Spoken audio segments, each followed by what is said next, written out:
Polling day is fast approaching with less than a week to go until the general election. And having extended invitations to all the major party leaders for an interview, today we're joined by Reform UK leader Nigel Farage.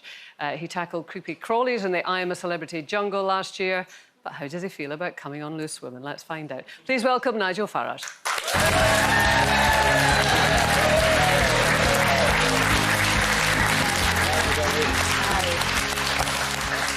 Oh, well, welcome to the studio. Thanks for joining us. Thank you. Before we get into different things, I think we need to address some of the footage that was broadcast last night on Channel 4 News. I know that you will want to. Yeah. And just to give people an idea in case they haven't seen it, this was undercover footage, which was recorded by Channel 4 News. And we heard a canvasser for Reform UK making extremely racist comments about the Prime Minister, Rishi Sunak, describing him as a P-word. And can I just say that some of this is offensive, so I apologise in advance. He also said about illegal immigrants, their target practice, just shoot them. And another individual, who's a long-serving Reform campaigner, made homophobic comments describing a pride flag on a police car as a degenerate flag. Now, I see that you have tweeted this morning saying that one of these people was an actor. Yeah. What are you suggesting? So, I saw all the footage last night. I thought, no one speaks like that. It was just stream after stream of invective. No one speaks like that. You know, we're going to turn mosques into Wetherspoons. And it all seemed a bit over the top. So someone told us he was an actor.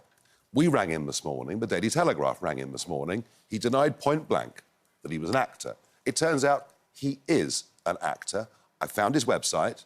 He's a well-spoken actor who does something called rough speaking. Well, I was in the office when he arrived last Saturday, and he was doing rough speaking. It was an act right from the very start. So you've met him? I was working, and he came in and came up to me and said hello, and then he went out canvassing where the undercover filming took place.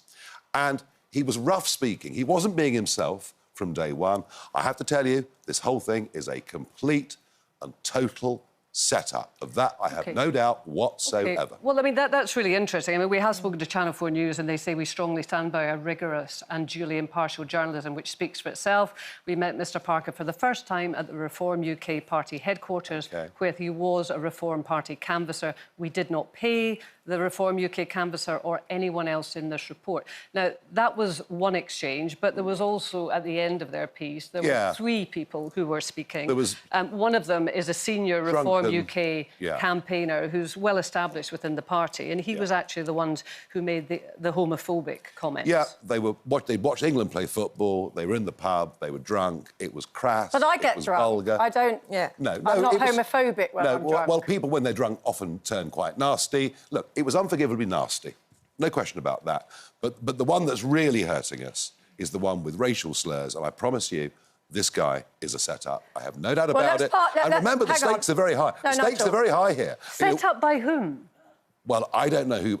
I don't know whether he was paid or not, but there's something wrong. Who would pay him? There's something... Well, there was a production company working with Channel 4 News, looking for a big story, something... Are you suggesting that Channel 4 News paid this individual? No, I'm saying it's possible. I don't know. Are you? Something is wrong here. Something is wrong OK, here. well, let's park... Let's literally park Andrew Parker. Yeah. The other three that we're talking about are very much involved in the party. Yeah, and one of them made some comments, Right. Back in the day, when your other political incarnation of UKIP, you described some of its followers as nutters. How would you describe those three men sitting there having that conversation? Drunk and vulgar. But not wrong?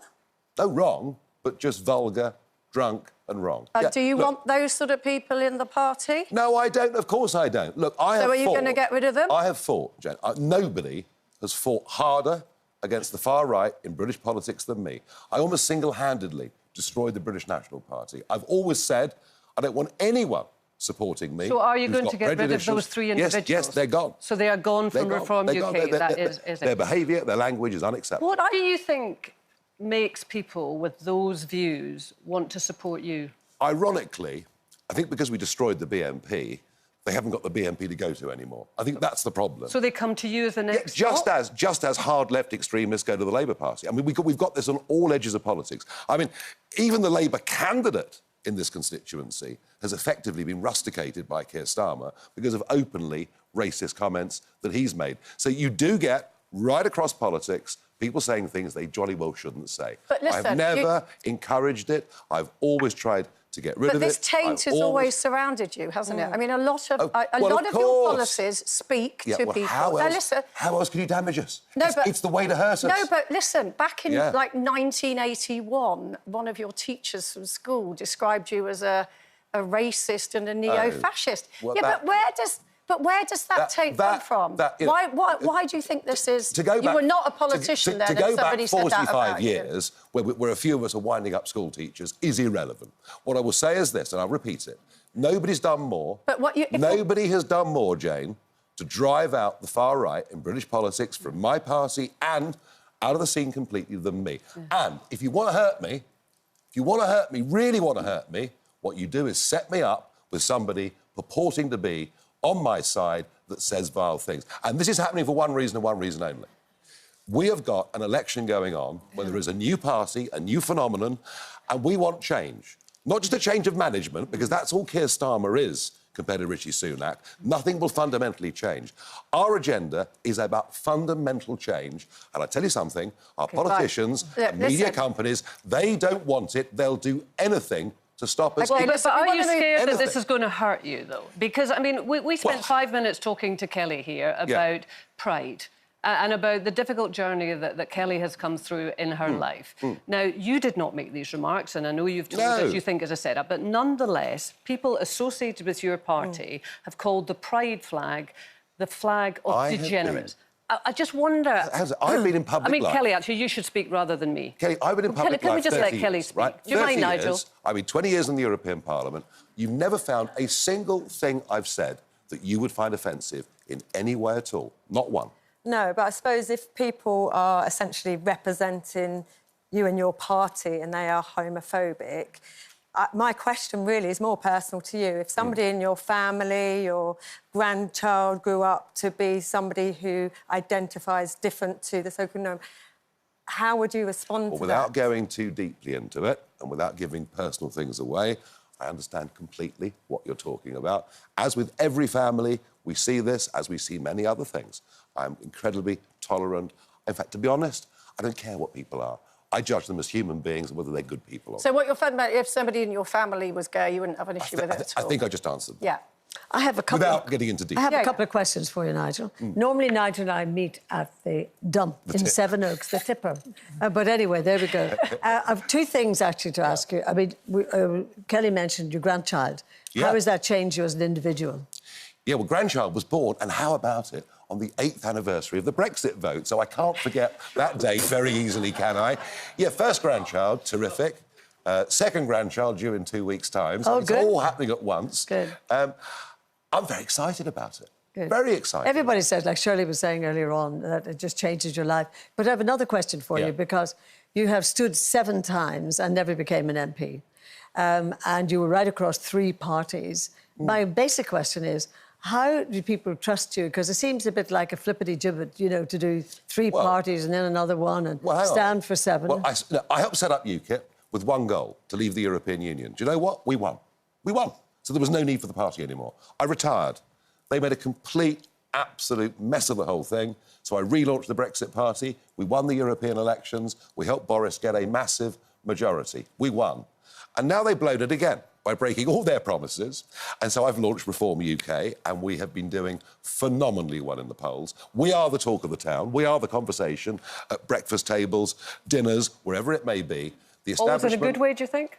I think, well, yes, I think very much so. We're going to get a very, very big vote, and who knows, maybe a huge vote. What's your predictions? What do you think you're going to get? I just don't know. But I mean... You said you're going to get very big vote. Well, the latest MRP poll says we're going to get 18 seats. I have no idea what's going to happen over the course of the next 6 days. What I do know is the establishment are terrified of me. Do you see yourself running the country one day? Sorry? Do you see yourself running the country one day? Well, not now, but do I see myself as being the leading opposition voice in Parliament, but more importantly in the country, to a Keir Starmer Labour government? Absolutely. And the Conservatives are so split, so divided. And beyond that, one of the I don't know. One of the you know what? In 5 years' time, somebody younger, better looking, cleverer than me, would have come. One of the Roger Gravitt things that was overheard as well in this conversation was, when we form the government in 2029, surely we can change lots of things. Is that a plan? Well, lots of things need changing. Britain's broken. Nothing No, but are you works going anymore. to... is that what you're holding a belief of, that you will run the government? I think over the course of the next 5 years, I can, with a bridgehead established in Parliament, I think I can build a mass movement in this country for real change. The voting system doesn't work, the NHS doesn't work. Nothing works anymore, and this election will solve nothing. So I think within 5 years, we can be an enormous organisation. I genuinely do. Unfortunately... But I suspect somebody better than me will have come along by Unfortunately, we're out of time, Nigel. Can I ask you yes or no? If you don't win in Clacton, will you retire then? Well, I was retired until 4 weeks ago. I've come back, and I very much hope to win. OK. Thank you very much. Thank you. And a list of candidates standing in Clacton is on screen now. Hopefully, there you go. You can see it there. That is it for today. Next week, we're going to be joined by Hollywood star Eva Longoria, opera singer Andrea Bocelli and Miriam Margolyes. Have a fabulous weekend.